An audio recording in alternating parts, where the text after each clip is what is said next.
Je vous souhaite la bienvenue aux midi-conférences Les symptômes d'anxiété à l'enfance et à l'adolescence et facteurs associés, un portrait descriptif, présenté par Danica Thériault et Julie Laine, deux professeurs à l'Université de Sherbrooke à la Faculté d'éducation, dans le cadre de notre série de midi-conférences de l'Institut universitaire de première ligne en santé et services sociaux du CIUS de l'Estréchus, donc une infrastructure de recherche au CIUS qui est en partenariat avec divers milieux de pratique. Merci beaucoup, Jean-François. Merci énormément à toi, Jean-François, puis aux collègues de l'Institut universitaire de première ligne en santé et services sociaux. Avec qui on a une programmation conjointe d'activités sur l'heure du midi, là, avec le Centre RBC d'expertise universitaire en santé mentale que je dirige. C'est une super belle opportunité pour nous de rejoindre un public très large. Très candidement, ce matin, j'ai écrit à Jean-François pour avoir quelques informations sur le branchement, puis on a été surprise d'apprendre que près de 460 personnes se sont inscrites.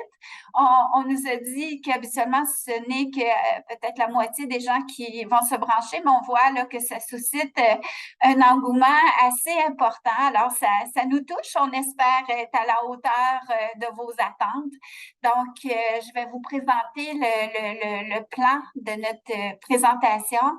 On va vous faire une petite mise en contexte là, des études qui s'intéressent à l'anxiété des jeunes et des adolescents et la problématique là, qui ressort de cette présentation-là. Puis par la suite, tel qu'on l'avait annoncé là, dans le petit résumé de la présentation qu'on vous propose, on va vous présenter une première étude qu'on a réalisée auprès de jeunes du primaire et une deuxième étude qu'on a réalisée auprès de jeunes et adolescents là, du secondaire. Puis par la suite, on va conclure en vous partageant certaines informations sur le programme hors-piste qui est directement en lien avec le sujet de la présentation. Donc, voilà ce qu'on vous propose. Puis, on aura un temps de discussion avec vous, bien naturellement, à la fin. Étant donné le nombre de personnes présentes aujourd'hui, c'est difficile pour nous de rendre le tout interactif tout au long.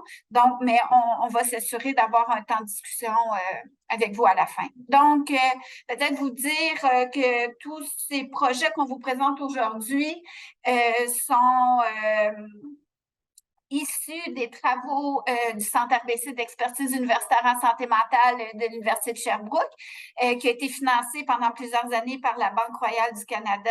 Puis ce financement-là servit vraiment de levier pour propulser certains projets dont ce qu'on va vous parler aujourd'hui. La mission première de ce centre-là, bien qu'il soit universitaire, n'est pas de faire de la recherche, mais bien d'être à l'écoute des besoins que les gens de la communauté, les parents, les personnes enseignantes, les acteurs du réseau de la santé, des services sociaux, des organismes communautaires, des maisons de jeunes et j'en passe, puissent porter à notre attention des enjeux. Et nous, notre rôle, c'est vraiment de réunir les bons acteurs autour de ces enjeux-là, regarder ce qui se passe dans le monde en lien avec ces enjeux-là, qui pourraient être une bonne solution pour contribuer à ces enjeux. Puis par la suite, on co-construit avec plusieurs acteurs certaines innovations qu'on implante, qu'on évalue, puis lorsqu'elles sont porteuses, on les implante dans plusieurs milieux. On s'inspire beaucoup de la science d'implantation pour s'assurer que tout ce qu'on développe soit directement arrimé aux besoins des jeunes, aux enjeux qu'ils vivent, puis que tous nos projets soient co-construits avec les gens du terrain pour s'assurer que ça soit arrimé à leur réalité. On évalue tout ce qu'on fait, on s'assure d'être aligné sur les données probantes, les orientations ministérielles, puis on s'assure que ce qu'on fait est porteur, entraîne des retombées concrètes. Puis lorsqu'on réussit à le faire, là, on met en place des stratégies pour rendre accessible à le plus de milieux possible ce qu'on développe, le tout gratuitement. Là, c'est dans l'ADN de ce qu'on développe. Donc, les études réalisées dans le cadre du développement et de l'évaluation des programmes de prévention de l'anxiété hors piste, Donc, ce qu'on vous présente aujourd'hui, ce sont vraiment des études qu'on a fait en amont du développement de ces programmes-là. Des programmes, on va en parler tantôt, qui visent la prévention de l'anxiété puis le développement des compétences socio-émotionnelles. Donc, la première étude qu'on va vous présenter vise à brosser un portrait des symptômes anxieux et des compétences socio-émotionnelles des élèves du primaire. On aurait aimé le faire pour les élèves de tous les cycles du primaire, mais vous comprendrez que c'est un peu difficile avec les tout petits du premier cycle. Mais on a une belle étude là, à vous présenter. Puis la deuxième, visait à mieux comprendre l'anxiété chez les élèves du secondaire, puis à identifier des facteurs de risque associés à cette anxiété. Tout ça nous permettait d'identifier des cibles d'intervention pour élaborer le programme hors piste. Donc, quelques mots sur le programme hors piste. Donc, les programmes hors piste, on en a plusieurs déclinaisons. Donc, on a le programme hors piste préscolaire primaire, le programme hors piste secondaire, puis le programme hors piste postsecondaire. On y reviendra à la fin de la présentation. Mais ces programmes-là visent à développer les compétences socio-émotionnelles ou psychosociales tout au long du parcours scolaire. Ces compétences-là sont peu développées historiquement au Québec, sauf par certains milieux qui étaient novateurs, qui étaient sensibles à cette importance-là. Mais sinon, ça fait plus de 30 ans que l'Organisation mondiale de la santé nous demande de développer ces compétences-là, puis le Québec est en retard. Donc, les enjeux de santé mentale, de suicide qu'on vit au Québec depuis de nombreuses années sont pas étrangers, certes, à notre culture, où depuis la Révolution tranquille, on a mis un accent sur la performance, l'individualisme, mais également sur le fait qu'on n'a pas su développer ces compétences socio-émotionnelles pour mieux composer avec les enjeux de la vie. Puis je vais revenir tantôt sur qu'est-ce qu'on entend par compétences socio-émotionnelles. Tout d'abord, un petit portrait là, de certains écrits qui avaient déjà documenté les enjeux de troubles anxieux. Donc, ces troubles-là sont parmi les psychopathologies les plus prévalentes chez les enfants et les adolescents en Occident. Donc, plus de 25% d'entre eux présenteraient un niveau élevé de symptômes de nature intériorisée, ce qui inclut l'anxiété. Donc, la plus récente enquête sur la santé des jeunes du secondaire, il y en a une encore plus récente, mais les résultats ne sont pas encore sortis. Donc, la plus récente enquête pour lesquelles les résultats sont sortis avait démontré que 17,2% des adolescents rapportaient qu'un spécialiste de la santé leur avait diagnostiqué un trouble anxieux. Et ce résultat-là était vraiment une hausse préoccupante par rapport à l'enquête de 2010-2011 où ce taux était à 9%. Donc, on voit là que cette augmentation-là, elle ne date pas de la pandémie, là, c'est avant ça. Plusieurs études démontrent que l'anxiété tend à augmenter avec l'âge, d'où l'importance d'agir en amont le plus tôt possible pour prévenir l'apparition de ces symptômes les plus importants. Plusieurs études démontrent que les filles sont plus à risque de présenter ces symptômes-là, surtout à l'adolescence. On reviendra plus tard sur les hypothèses liées à ça. Les troubles anxieux passent souvent inaperçus étant donné la nature intériorisée de leurs symptômes.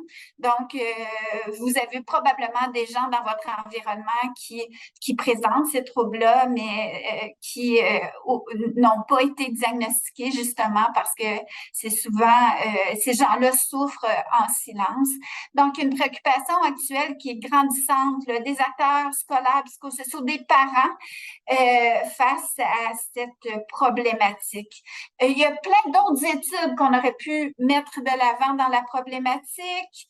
on voulait surtout vous présenter nos études, mais garder à l'esprit qu'il n'y a pas de consensus aussi sur ces taux d'anxiété, de troubles anxieux. Il faut être sensible à la méthodologie qui est utilisée. Des fois, c'est des données auto-rapportées par les jeunes. Des fois, c'est le fruit d'entrevues diagnostiques avec les jeunes. Il y a parfois des biais aussi de certaines méthodologies. Donc, il faut être sensible, s'intéresser à la méthodologie.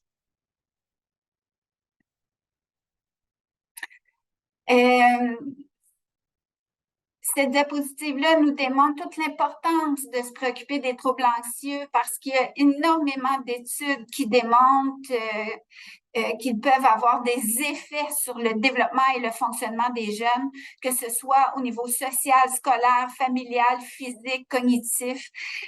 Vous connaissez sûrement des personnes autour de vous qui avaient un trouble anxieux et qu'ils ont peut-être auto-médicamenté avec de l'alcool ou de la drogue et qui ont réalisé tardivement qu'ils avaient ça, mais que ces autres troubles d'adaptation ont aussi des effets importants sur la trajectoire de vie des personnes. Donc, quels sont les facteurs qui contribuent à cette anxiété-là? Les facteurs sont nombreux. Donc, on a vraiment des facteurs plus individuels qui sont documentés par la recherche. Le fait d'être une fille, le fait d'avoir une faible estime de soi, d'avoir une détresse émotionnelle, d'être quelqu'un de perfectionnisme. Il y a certains aspects cognitifs aussi qui sont davantage liés, dont l'intolérance à l'incertitude ou une attitude négative face aux problèmes. Il y a aussi des facteurs familiaux qui sont documentés par la recherche, donc le soutien familial, la relation parent-enfant qui peut parfois être conflictuelle, aussi une surprotection de certains parents qui veulent bien faire, mais contribuent à alimenter parfois l'anxiété de certains jeunes. Il y a tous les facteurs sociaux également, le rejet par les pairs, les faibles habiletés sociales qui peuvent venir influencer. Il y a tout le volet socio-économique, le fait d'être dans un milieu favorisé ou défavorisé. Je donne la parole maintenant à ma collègue Danica. Oui, donc ça nous amène en fait à vous présenter là, les résultats des 2 études qu'on a menées dans le cadre du développement du programme Orpis. Donc, dans le cadre de ces programmes-là, on évalue les effets. Donc, ça nous permet d'avoir accès à des données auto-rapportées par les jeunes. Et ce qui nous permet, quand on s'intéresse aux données colligées avant l'implantation du programme, bien, adresser un portrait de qu'est-ce qu'on observe là, au niveau des symptômes anxieux des jeunes au Québec. Et on a la chance de procéder à des évaluations dans plusieurs écoles à travers le Québec. Donc, ça nous permet d'avoir accès à un portrait qui est, somme toute, assez représentatif là, des niveaux observés au Québec. Donc, dans le cadre de cette première étude-là qui touche les élèves du primaire, comme Julie l'a dit d'emblée, dans le cadre du projet Orpis, on récolte des données auprès des élèves des 2e et 3e cycles du primaire, donc de la 3e à la 6e année, parce que nos tout petits là, du préscolaire et du premier cycle ne sont pas en mesure de répondre aux questionnaires qu'on utilise. Donc, les objectifs de cette première étude-là étaient d'abord de documenter la prévalence de l'anxiété en identifiant le pourcentage d'élèves qui rapportent des niveaux d'anxiété faibles, des niveaux d'anxiété moyens et des niveaux d'anxiété élevés. Puis ensuite, d'examiner si le degré d'acquisition de compétences socio-émotionnelles varie en fonction du niveau d'anxiété des enfants. Donc, est-ce que le fait d'avoir des compétences socio-émotionnelles plus faibles est associé à des niveaux d'anxiété plus élevés? Donc, au niveau des participants, on a utilisé un échantillon de convenance qui était composé de 968 élèves du 2e et du 3e cycle, et notre échantillon était composé de 54,4% de filles. Donc, on avait une représentativité là, relativement équivalente de garçons et de filles. Ces jeunes-là étaient âgés en moyenne de 10,12 ans et ils provenaient de 12 écoles primaires à travers 5 grandes régions du Québec. Donc, je vous ai listé là, les régions d'où proviennent là, les écoles primaires participantes à notre projet. Donc, au niveau de la procédure, on a utilisé des questionnaires en format papier ou en ligne. Donc, certains élèves ont complété là, en format papier ou à l'ordinateur en fonction du choix des écoles. Et ces données-là ont été colligées là, à l'automne 2021 ou à l'hiver 2022. Et ça prenait environ une trentaine de minutes là, pour les élèves à compléter les questionnaires. Et ils étaient supervisés pendant la collecte de données par une personne adulte de l'école, un enseignant, un intervenant, à qui on avait remis là, des consignes spécifiques pour assurer une certaine uniformité dans la passation des questionnaires. Et c'est un projet qui a évidemment reçu l'approbation du comité d'éthique de l'Université de Sherbrooke.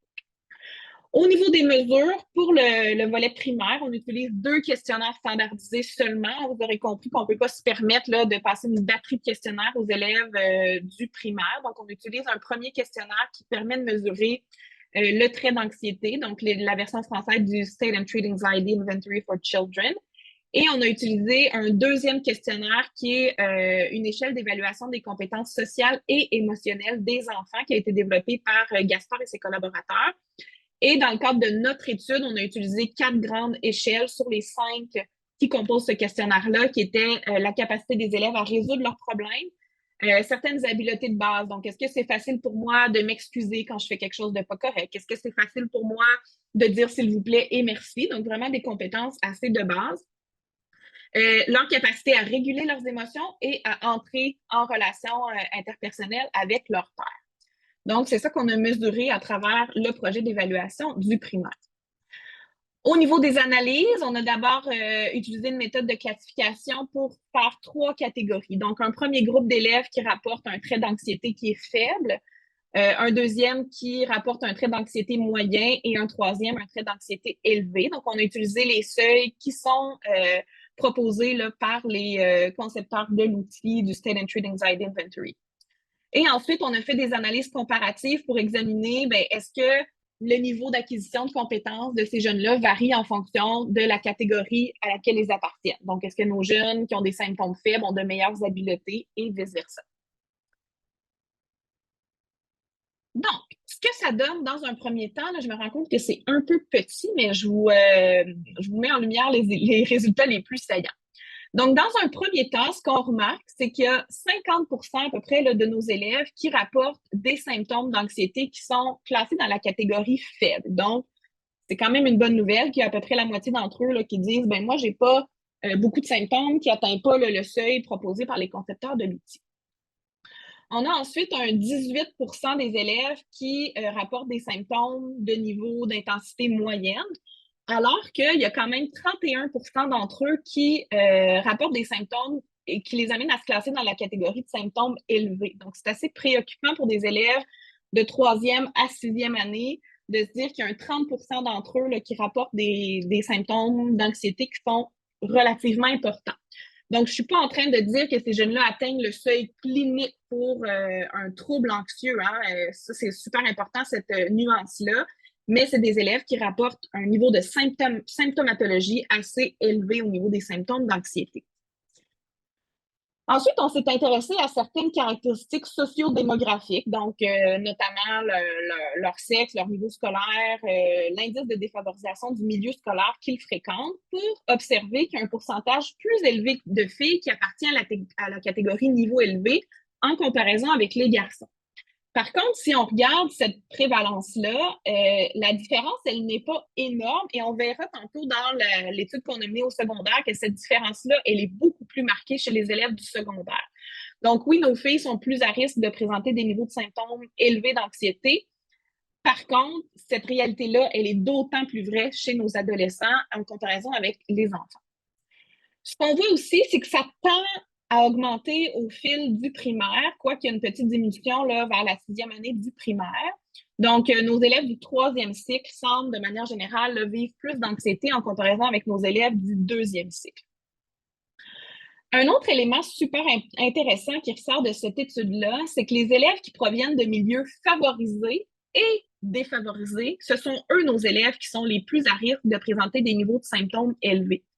Donc, contrairement à ce qu'on peut observer pour d'autres problématiques qui sont beaucoup plus concentrées dans des milieux scolaires défavorisés, ça ne semble pas être le cas avec la problématique de l'anxiété où nos jeunes de milieux favorisés rapportent aussi présenter des niveaux de symptômes assez importants.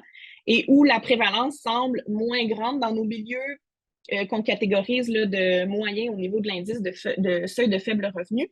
Et dans ce cas-ci, c'est super important de se rappeler que c'est l'indice de l'école qui est fréquenté par l'enfant et non pas l'indice de sa famille au niveau socio-économique. Ensuite, on s'est intéressé, est-ce qu'il y a des différences sur le plan des compétences socio-émotionnelles chez ces élèves-là? Donc, à votre gauche, vous avez le score global de compétences socio-émotionnelles et à droite, quand on a divisé par sous-échelle. Donc, quand on regarde les compétences socio-émotionnelles totales selon le niveau d'anxiété, on voit de manière assez évidente là, que nos élèves qui ont un niveau faible d'anxiété ici, ce sont ceux qui rapportent un niveau de compétences socio-émotionnelles plus élevé et ça tend à diminuer plus les symptômes anxieux augmentent. Si on regarde à droite, ce qu'on voit, c'est que c'est vrai pour l'ensemble des 4 sous-échelles qu'on a utilisées dans le cadre de notre étude. Donc, nos jeunes qui présentent un niveau d'anxiété faible ont de meilleures compétences de résolution de problèmes, d'habileté de base, de régulation émotionnelle et de relations interpersonnelles. Et ce qu'on voit, c'est que nos élèves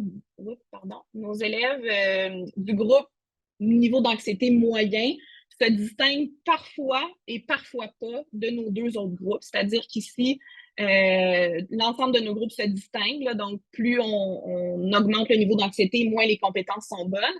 Alors que pour les habiletés de base, il y a seulement notre groupe anxiété faible et notre groupe anxiété élevée qui se distinguent. Mais de manière générale, ce qu'on observe, c'est effectivement que nos jeunes qui vivent plus d'anxiété rapportent avoir des compétences socio-émotionnelles plus faibles ou moins bien développées du moins. Donc, courte discussion là-dessus parce qu'on reviendra en discussion générale sur les résultats des 2 études. Mais ce qu'on voit, c'est qu'il y a une proportion quand même importante et préoccupante d'élèves, 31%, qui rapportent présenter des symptômes d'anxiété élevés. Les résultats permettent de confirmer les hypothèses de base, là, comme quoi l'anxiété tend à augmenter au fil du temps, c'est-à-dire que nos élèves du 3e cycle présentent des niveaux plus élevés d'anxiété par rapport à ceux du 2e cycle. Les élèves qui fréquentent des milieux scolaires dits favorisés rapportent présenter des symptômes anxieux importants, contrairement à ce qu'on peut observer pour d'autres problématiques. Et les élèves plus anxieux semblent présenter des niveaux de compétences socio-émotionnelles plus faibles en comparaison avec les autres élèves, ce qui suggère l'importance de développer ces compétences-là pour prévenir l'apparition des symptômes ou même pour diminuer certains symptômes. Et ça va nous amener éventuellement à vous parler des objectifs du programme Orpis, via quel mécanisme est-ce qu'on souhaite prévenir l'apparition d'anxiété à l'enfance et à l'adolescence. Donc ça, c'est les résultats pour notre première étude qui a été menée dans le cadre du développement du programme au primaire. Et ça m'amène à vous parler de la 2e étude qui a été menée chez des élèves du secondaire. Donc, pour nous, il devenait essentiel de mieux comprendre le développement de cette anxiété-là. Oups, excusez-moi, j'en perds un écouteur. Cette problématique-là qu'on observait chez nos jeunes adolescents et de mieux identifier c'est quoi les facteurs associés, sur quels facteurs est-ce qu'on devrait miser en intervention pour réduire les symptômes de ces jeunes-là ou pour dévier leur trajectoire développementale puis faire en sorte que les symptômes n'augmentent pas d'une année à l'autre comme ce que la littérature nous montre que ça fait. Donc, au niveau des objectifs, on voulait documenter les niveaux d'anxiété. Dans ce cas-ci, on s'est intéressé à une caractéristique centrale du trouble d'anxiété généralisée qui était la tendance excessive à s'inquiéter, en identifiant encore une fois le pourcentage de ceux qui rapportaient des symptômes de niveau faible, moyen et élevé. On était dans une méthodologie un peu similaire. D'identifier les principales caractéristiques sociodémographiques associées à ces différentes catégories-là, comme on le fait pour le primaire. Mais aussi, dans ce cas-ci, à aller chercher, c'est quoi les principaux facteurs de risque? Donc, il y avait plusieurs études qui nous avaient permis d'en identifier certains, sans nécessairement évaluer la contribution relative de ces facteurs-là. Donc, parmi les facteurs de risque documentés, quels sont les facteurs qui ont le plus de poids, qui sont les plus importants finalement? Donc, c'est un peu dans cet esprit-là qu'on a mené cette 2e étude-là. Donc, au niveau de l'échantillon, c'était encore une fois un échantillon de convenance, mais qui était composé cette fois-ci de 8 689 élèves, dont 55,9% de filles. Et c'était des élèves de la première secondaire jusqu'à la 5e secondaire, avec une répartition relativement équivalente par niveau scolaire, donc entre 17% et 21% par niveau. L'âge moyen de ces jeunes-là était de 14,34 ans et ils provenaient de 14 écoles secondaires réparties dans 5 grandes régions du Québec. Et ce sont des données qui ont été colligées il y a un peu plus longtemps, là, donc pré-pandémie, avant même que le programme Orpis soit développé, parce que l'objectif aussi via ce portrait populationnel-là, c'était effectivement d'identifier c'est quoi les facteurs les plus saillants pour que les ateliers du programme Orpis soient développés autour de ces facteurs de risque-là qui ont le plus de poids. Donc, au niveau de la procédure, ça ressemble à ce qui a été fait au primaire, donc des données qui étaient colligées en format papier pour cette recherche-là au cours de l'automne et de l'hiver. On peut se permettre avec des élèves du secondaire d'aller documenter un peu plus largement. Donc, la collecte de données était d'une durée approximative de 60 minutes, qui était encore une fois supervisée par un enseignant. Et ce projet-là a aussi reçu l'approbation du comité d'éthique de l'Université de Sherbrooke. Au niveau des mesures, on a utilisé 8 questionnaires standardisés qui ont permis de mesurer les symptômes anxieux des jeunes, mais aussi plusieurs facteurs de risque proximaux qui avaient été documentés dans la recension des écrits qui avait été réalisée en amont. Donc, pour les symptômes anxieux, on a utilisé le SCARED pour mesurer la symptomatologie associée à plusieurs troubles anxieux différents. Et on a utilisé là, des différents questionnaires standardisés pour mesurer les facteurs de risque. Donc, on a mesuré le soutien social familial reçu, la peur du jugement des autres, le perfectionnisme, l'intolérance à l'incertitude, la cyberdépendance. Donc, on avait une multitude de facteurs de risque potentiels qu'on a évalués à travers cette collecte de données-là. On vous a listé ici quels étaient les questionnaires qui étaient utilisés pour mesurer chacun de ces facteurs de risque-là, mais je vous épargne ce détail-là. Vous recevrez de toute façon la présentation si jamais vous avez un intérêt à savoir quels sont les outils spécifiques qui ont été utilisés pour mesurer les différents facteurs de risque. Au niveau des analyses, encore une fois, on a utilisé une méthode de classification pour diviser nos adolescents en 3 grandes catégories. Donc, un premier groupe qui rapportait un niveau de symptômes faible, moyen et élevé. Et ensuite, on a procédé à des analyses de régression logistique multinomiale pour identifier c'est quoi les variables qui nous permettent le mieux de prédire l'appartenance à un groupe par rapport à un autre. Et dans le cadre de la présentation d'aujourd'hui, vous verrez que je me concentre particulièrement sur les facteurs qui permettent de prédire l'appartenance au groupe symptômes élevés versus symptômes faibles. Mais dans l'article qui a été publié en lien avec cette étude-là, on compare l'ensemble des 3 groupes. Non, vous allez vous reconnaître par rapport à ce qui a été présenté là, initialement pour le primaire. Donc, ce qu'on voit, c'est qu'il y a 35 des élèves qui sont classés dans la catégorie de symptômes faibles, 40 dans le niveau moyen et 24 dans la catégorie élevée. Il faut faire attention pour ne pas tirer des conclusions hâtives par rapport aux données qui ont été présentées préalablement pour le primaire. Ça ne veut pas dire que le pourcentage d'élèves qui rapportent des niveaux de symptomatologie élevés diminue au secondaire, mais c'est que ce n'est pas le même outil de mesure qui a été utilisé. Donc, Julie vous l'a bien dit d'entrée de jeu, il faut faire attention à l'interprétation qu'on fait de ces différents taux-là parce que les méthodologies changent beaucoup d'une étude à l'autre. Donc, ça, c'était un des premiers constats. Ensuite, ce qu'on voyait, c'est qu'il y avait un pourcentage plus élevé de filles qui appartenaient à la catégorie élevée en comparaison avec les garçons. Hein. Vous voyez que la différence ici, elle est beaucoup plus marquée qu'au primaire. Donc, on avait 10 des garçons qui rapportaient des symptômes élevés en comparaison avec 35 des filles. Donc, la différence, elle est beaucoup plus marquée. Et nos jeunes qui s'identifient à une catégorie haute là, sur le plan du genre semblent aussi à risque de vivre des niveaux d'anxiété plus élevés. Donc, des jeunes qui sont, par exemple, trans ou non-binaires semblent présenter des symptômes anxieux plus importants.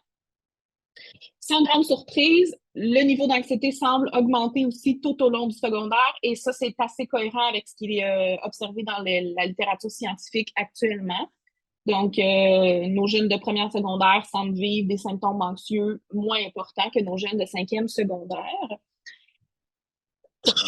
Et il y avait assez peu de différences qui étaient observées par rapport au programme d'études fréquenté par l'école, donc programme régulier, enrichi ou d'adaptation scolaire, et du type de famille. Donc, il n'y avait pas nécessairement de portrait qui se dégageait très clairement de ça, sinon que nos jeunes d'adaptation scolaire semblent présenter un peu moins d'anxiété et ça pourrait potentiellement être expliqué par le fait que le programme particulier dans lequel ils sont, le programme d'adaptation scolaire, répond bien à leurs besoins et donc que leur niveau d'anxiété peut diminuer relativement à ça. Ensuite, on s'est intéressé aux différents facteurs de risque. Donc, on a cherché à savoir, c'est quoi les facteurs de risque qui nous permettent de mieux prédire l'appartenance au groupe qui présentent des symptômes d'anxiété élevés versus ceux qui présentent des niveaux d'anxiété plus faibles. Donc, je vous ai mis en jaune les facteurs qui ressortent comme étant les plus importants. Donc, sans grande surprise, on voit que les filles, ils ont effectivement 8 fois plus de risques que les garçons d'appartenir à la catégorie élevée de symptômes d'anxiété généralisée par rapport à ceux qui ont des symptômes faibles. Donc, c'est vraiment le facteur qui semble le plus important pour prédire l'appartenance à un groupe versus un autre. Ensuite, on a la peur du jugement des autres, les sentiments dépressifs et les attitudes négatives face aux problèmes qui sont, encore une fois, des facteurs qui semblent jouer un rôle important, là, qui augmentent respectivement les risques de 8, 7 et 6 fois d'appartenir à la catégorie symptômes élevés versus symptômes faibles. J'attire aussi votre attention sur la 3e ligne parce qu'on en reparlera en discussion. Donc, le fait d'avoir un soutien familial plus important augmente aussi les risques d'appartenir à la catégorie symptômes élevés par rapport à la catégorie symptômes faibles, ce qui était pour nous là, assez contre-intuitif, mais après réflexion, on a quand même des hypothèses qui permettent d'expliquer pourquoi les jeunes qui rapportent un soutien familial plus important rapportent aussi plus d'anxiété.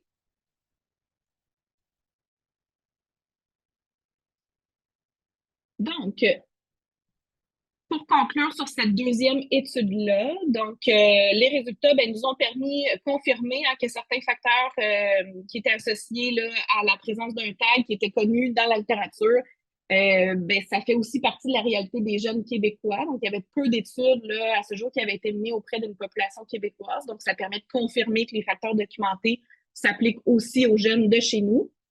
Les résultats permettent d'identifier les facteurs les plus saillants. Donc, ça nous a permis, nous, dans le cadre du développement du programme Orpis, de vraiment miser sur ces facteurs-là à travers les ateliers, donc pour diminuer la présence de ces facteurs de risque-là. Ça a aussi permis de montrer que les symptômes d'anxiété généralisée augmentent au fil du parcours scolaire, d'où l'importance d'investiguer tôt dans le développement pour agir en amont pour éviter cette détérioration-là qu'on observe au fil du secondaire. Au niveau des facteurs les plus saillants, le fait d'être une fille, c'était pas surprenant, mais ça nous a quand même amené à nous questionner sur pourquoi le fait d'être une fille fait en sorte qu'on développe davantage de symptômes anxieux. Donc, ça pourrait être expliqué en partie par des différences sur le plan biologique et génétique. Les filles auraient peut-être des prédispositions génétiques à présenter des symptômes d'anxiété plus importants, mais aussi en fonction du processus de socialisation différent. Donc, on n'élève pas nos filles et nos garçons de la même façon, ce qui pourrait expliquer en partie cette différence-là observée. Il y a certaines études qui suggéraient aussi que nos filles étaient plus sensibles aux stresseurs liés à leurs relations interpersonnelles notamment. Et il y aurait aussi une plus grande habileté à reconnaître les symptômes d'anxiété en comparaison avec les garçons. Et il y a certains résultats issus d'autres travaux qu'on a menés à partir de ces données-là qui vont dans ce sens-là, dans le sens où ce qu'on observait, c'est que nos filles rapportaient plus de symptômes anxieux que les garçons. Mais quand on s'intéresse à l'interférence ou l'impact de l'anxiété dans la vie de ces jeunes-là, il y a beaucoup moins de différences qui sont remarquées entre les filles et les garçons. Donc, nos jeunes garçons sont peut-être moins habiles pour identifier que c'est de l'anxiété qu'ils vivent, mais ils sont capables de nous dire, par exemple, oui, dans mon quotidien, j'ai de la misère à faire telle chose. Dû à cette anxiété-là. Sinon, au niveau de la présence de symptômes dépressifs, c'était sans grande surprise. Ces 2 troubles de santé mentale qui sont souvent comorbides. Donc, la littérature nous a montré là, que ces 2 troubles-là viennent souvent ensemble. La peur du jugement, ça met en évidence la peur d'être embarrassé, rejeté, qui est vécue par beaucoup de personnes à cette période développementale-là qui est l'adolescence. Le perfectionnisme en raison de son association à un haut niveau d'inquiétude incontrôlable orienté vers le futur, donc par rapport à peut-être faire des erreurs ou encore la peur d'échouer. Et finalement, les cognitions des jeunes, donc l'intolérance à l'incertitude, les attitudes négatives face aux problèmes, ça tend à alimenter les symptômes d'anxiété. Donc, c'était pas surprenant non plus que ces 2 éléments-là soient liés de manière importante là, dans notre étude. Au niveau de la contribution du soutien familial, c'était de manière surprenante qu'on a observé qu'un bon soutien familial était associé à davantage de symptômes anxieux. Ça pourrait être expliqué d'abord par la tendance naturelle des parents d'enfants anxieux à adopter des comportements d'accommodation ou de surprotection pour prévenir la détresse de l'enfant associée à l'anxiété. Dans le cadre de mes travaux, moi, je m'intéresse beaucoup à ce concept-là de surprotection puis d'accommodement parental. Les adolescents pourraient percevoir ces pratiques-là comme des comportements de soutien. Donc, le fait que mon parent me permette d'éviter certaines situations anxiogènes, ben, je sens qu'il est derrière moi et qu'il me soutient. Par contre, ce que la littérature nous montre, c'est qu'à long terme, ces comportements d'accommodation-là ou de surprotection-là vont tendre à exacerber les symptômes anxieux, puis vont nuire de manière importante au développement de l'indépendance affective qu'on souhaite voir développer chez nos adolescents. Donc, c'est un résultat, oui, on a évalué le bon soutien familial, mais est-ce que c'est le soutien adéquat puis le plus optimal possible pour ces adolescents-là? Peut-être pas, puis il y a d'autres études qui sont en cours là, pour essayer d'aller mieux comprendre ce résultat-là. Donc, je repasse la parole à Julie pour la conclusion, puis ensuite, on pourra procéder là, à la période de questions.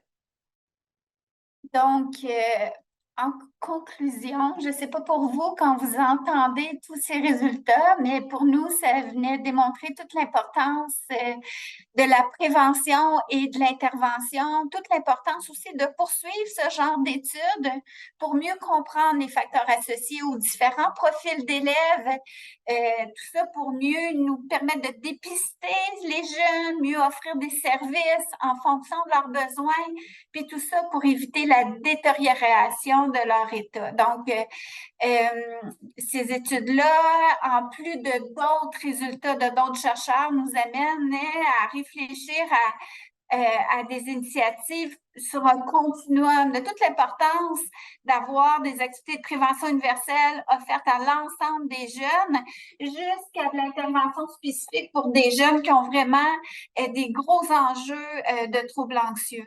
Et tout ça nous amenait aussi à voir que pour la prévention universelle ciblée précoce, l'école peut être un lieu super intéressant pour venir agir auprès des élèves. Ça nous permet de rejoindre l'ensemble de la population, de les rejoindre tous. Ça permet d'éviter la stigmatisation. Lorsqu'on demande à des jeunes de se rendre au centre hospitalier pour avoir accès à des services, il y a un aspect qui peut être stigmatisant, alors que si on invite davantage les intervenants du réseau de la santé à venir dans l'école, il y a comme un aspect de stigmatisation qui n'est plus là. Et tout ça nous permet aussi de contribuer à lever les tabous entourant la santé mentale, augmenter la littératie en lien avec la santé mentale. Toutefois, intervenir dans les écoles comporte des enjeux documentés par certains chercheurs, dont notre équipe.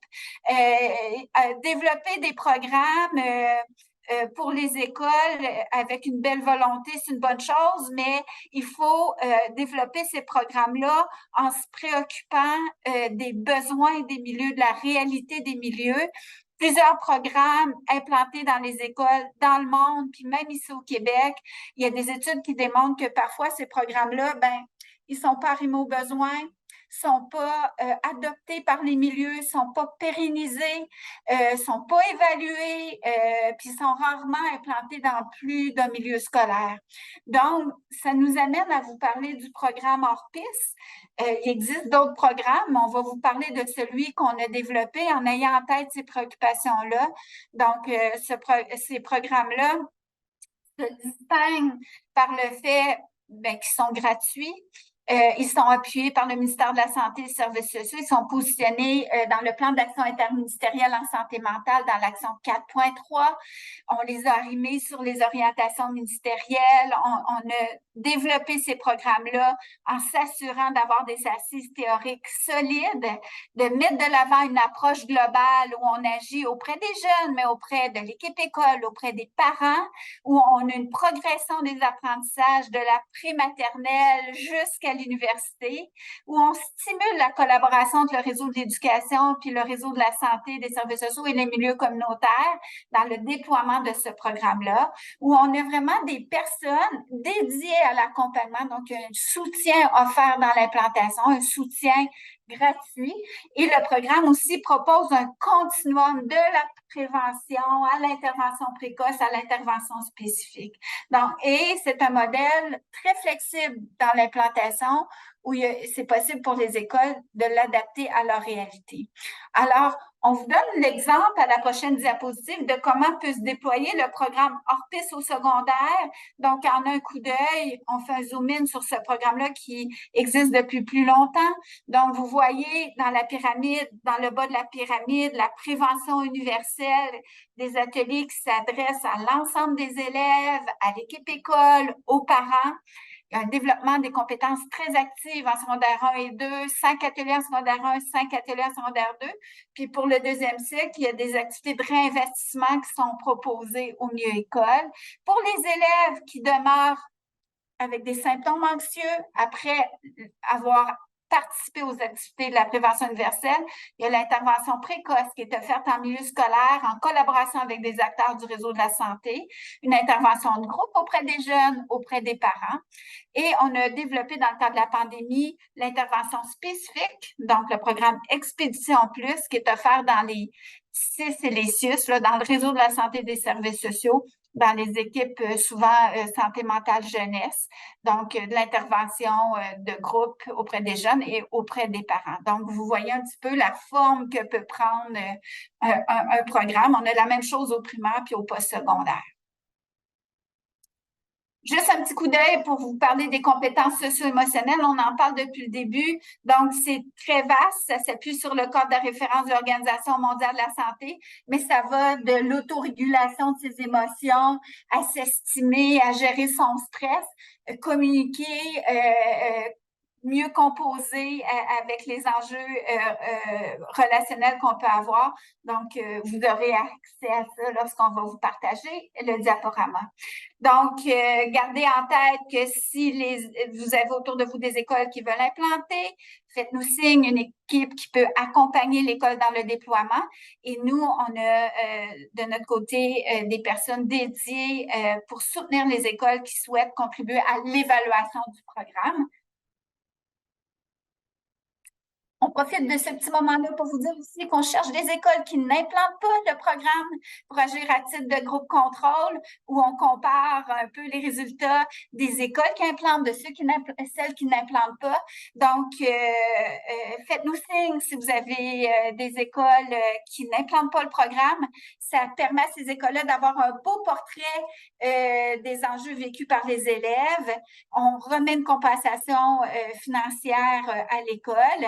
Et puis, on offre aussi un atelier virtuel à l'équipe école sur des thématiques à déterminer selon les besoins de l'école. Alors, voilà. À la dernière diapositive, vous avez accès à plein d'hyperliens si vous souhaitez vous inscrire à l'infolette Orpis et vous avez des hyperliens vers le site Orpis et le site du Centre RBC d'expertise universitaire en santé mentale où on vous propose gratuitement une panoplie d'outils que vous pouvez utiliser avec les jeunes autour de vous.